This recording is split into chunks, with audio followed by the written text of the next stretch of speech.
Hello friends, welcome to students adda by Deep. जैसा कि हम सभी को पता है कि मैं पिछली वीडियो में बता चुका हूँ कि हम इस चैनल पर जो है बैंकिंग और एसएससी के सारे टॉपिक जो हैं डिस्कस करेंगे। और आज का जो टॉपिक है वो है टाइप्स ऑफ बैंक्स, कि बैंक के कितने टाइप होते हैं, कितने तरीके की बैंक होती हैं। So let's start. Types of banks. बहुत लोगों को पता होता है कि आरबीआई जो है एपेक्स बॉडी है, सबसे हेड है बैंकिंग में, लेकिन ऐसा नहीं है। इसके ऊपर जो है इंडिया मिनिस्ट्री ऑफ फाइनेंस आता है। सबसे पहले ministry of finance apex body है, सबसे बड़ी। उसके अंडर में आता है आरबीआई काम करता है। अब आरबीआई के अंडर में जो आते हैं शेड्यूल्ड बैंक्स आते हैं। ये सारे जो भी टाइप्स हैं ये हम आगे वाली स्लाइड्स में डिस्कस करेंगे कि शेड्यूल बैंक क्या होते हैं। देन ये sir commercial bank, corporate bank, ये सारे हम डिटेल में जो है डिस्कस करेंगे आगे वीडियो में।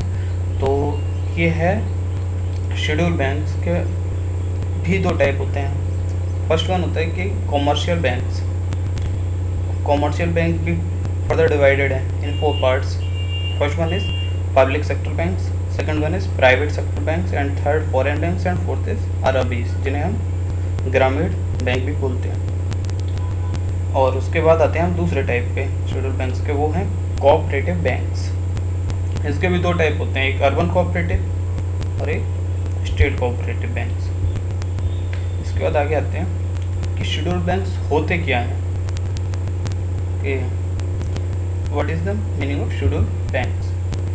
तो शेड्यूल बैंक्स वो बैंक्स होते हैं जो कि second schedule of RBI act 1934 में लिस्टेड होते हैं। जो बैंक उसमें सेकेंड शेड्यूल में होते हैं तो वो होते हैं शेड्यूल बैंक्स। और इनके लिए इस चीज़ के लिए 3 कंडीशन जो है सेटिस्फाई करनी होती है बैंक्स को। It must have paid up capital and reserves of an aggregate value of at least 5 lakhs। 5 lakh का कम से कम पेड अप कैपिटल होना चाहिए इनके पास। ये it is carrying on the business of banking in India, banking जो है इंडिया में करना चाहिए। उसके बाद एक ये कॉर्पोरेशन या कोऑपरेटिव सोसाइटी होना चाहिए, ना कि कोई पार्टनरशिप या फिर सोल प्रोप्राइटरशिप फर्म होनी चाहिए। ये 3 कंडीशन अगर सेटिस्फाई करते हैं जैसे second schedule of RBI act 1934 में आते हैं। देन अगर हम शेड्यूल पढ़ चुके हैं तो अब नॉन शेड्यूल बैंक्स क्या होते हैं। अब ये जो है ऑब्वियस ही बात है कि शेड्यूल बैंक्स जब second schedule of RBI act में जो लिस्टेड है वो शेड्यूल बैंक्स हैं, तो नॉन शेड्यूल बैंक्स वही बैंक होंगे जो कि उसमें लिस्टेड नहीं है 1934 में आरबीआई एक्ट। इनको भी स्टैट्यूटरी कैश रिजर्व रखना पड़ता है, लेकिन आरबीआई से नहीं, इनका इतना ज़्यादा मैटर नहीं करता है कि इतना ज़्यादा डीलिंग होती है। तो उसके बाद ये इनकी लिमिटेड बैंकिंग होती है। They can not deal in foreign exchange, foreign exchange में ये डील नहीं कर सकते non schedule banks. Okay, then हम आते हैं कॉमर्शियल बैंक्स पे। जैसे कि हमने देखा शेड्यूल बैंक्स 2 पार्ट में डिवाइड है, कॉमर्शियल बैंक्स और कोऑपरेटिव बैंक्स। तो अब कॉमर्शियल बैंक्स होते क्या है। Commercial banks are the organisation that deals with the deposits and loans of business organisation,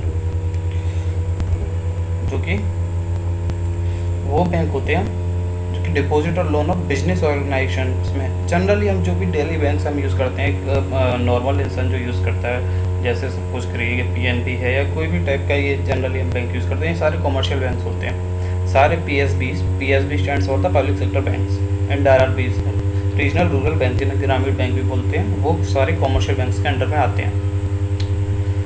then further हम देखते हैं कि कॉमर्शियल बैंक्स भी डिवाइडेड हैं आगे 4 पार्ट में, जैसा कि हमने पहले देखा। तो पीएसबी पब्लिक सेक्टर बैंक्स होते क्या हैं। Public sector banks are banks in which government has a major holding. जैसा कि पब्लिक सेक्टर बैंक है, मतलब कि जिसमें कि 50% से ज़्यादा ओनरशिप जो है गवर्नमेंट की होती है। At least 51% ownership is wasted with the government. तो वो जो बैंक्स होते हैं वो होते हैं पब्लिक सेक्टर बैंक्स। अगर इससे कम होगा, 51% से अगर कम होते हैं इसमें ओनरशिप गवर्नमेंट की, तो वो पब्लिक सेक्टर नहीं प्राइवेट सेक्टर में आ जाएगा। The shares of these banks are listed on stock exchanges. इन बैंक्स का जो हम स्टॉक एक्सचेंज मार्केट होती है जो भी, उसमें लिस्टेड होते हैं शेयर्स। जैसा कि आप देख सकते हैं यहाँ पे जो है साइन दिखा रहा है, पीएनबी है आपकी public sector bank, Allahabad bank, Canara bank and the most important one is SBI. You can see the logo of SBI in the slide. उसके बाद आता है आपका प्राइवेट बैंक्स। ये तो गवर्नमेंट बैंक्स हो गए एक तरीके से, हम पब्लिक सेक्टर बैंक जिन्हें बोलते हैं। तो उसके बाद प्राइवेट बैंक्स आते हैं। प्राइवेट बैंक्स कौन से होते हैं? All those banks which has a major stake are held by private individuals. मतलब कि जो प्राइवेट पर्सन होते हैं, प्राइवेट लोग होते हैं, अगर उनके पास 50% से ज़्यादा शेयर हैं तो होते हैं private banks. The banks which came in operation after 1991 with the introduction of economic reforms and financial sector reforms are called new private sector banks. Okay, new banks are strategic their in their thinking and operations. जैसा कि देख सकते हैं private banks सबसे ज़्यादा मशहूर ICICI bank, उसके बाद देख सकते हैं Dhanlaxmi bank, federal bank, Karur Vysya bank and IG Vysya bank. ये सारी बैंक जो है प्राइवेट बैंक्स हैं। देन फर्दर बढ़ते हुए तो ये देखते हैं RRBs which stands for the regional rural banks, जिन्हें ग्रामीण बैंक भी बोलते हैं। They were set up on the recommendation of the Narasimhan Committee in 1975। ये पहली बार जो पहली बैंक आई थी आरआरबी, रीजनल रूरल बैंक जिसे हम ग्रामीण बैंक बोलते हैं, वो नरसिम्हन कमेटी के रिकमेंडेशन पे आई। The objective was to provide credit and other facilities to small and marginal farmers, agriculture and artisans. तो इसका ऑब्जेक्टिव सिंपल सा था कि जो छोटे और बहुत छोटे जो फार्मर्स हैं, किसान वगैरह, उनको लोन वगैरह ये सारी फैसिलिटी प्रोवाइड करना। सिंपल सा ऑब्जेक्टिव था इसका। RRBs are working in all states except Goa and Sikkim. इन 2 स्टेट्स में आरआरबीज काम नहीं कर रही हैं, और ये जो है किस एक्ट के अंडर काम कर रहे हैं? They are govern by RRB act 1976। और पहली बैंक जो आई थी वो थी प्रथमा, वो 1971 में आई थी, जो कि मुरादाबाद में थी।